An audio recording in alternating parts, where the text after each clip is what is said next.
guys, this is Emily. We are at the EIBOARD stand at ISE 2025.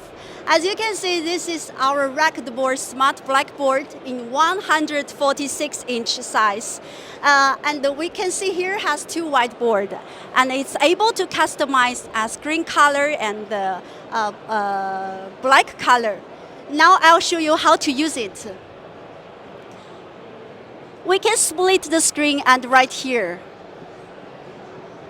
So you can imagine if you invite two students to write on the board, the whole students can follow the process, catch their attention.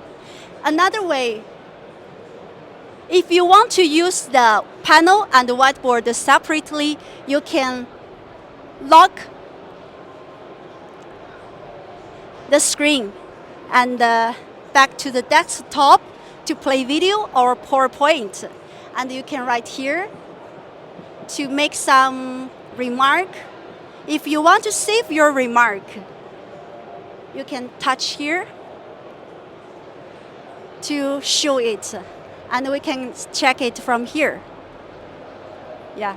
And one more, we have this sliding design. After class, we can close it for protecting the front interface and the buttons.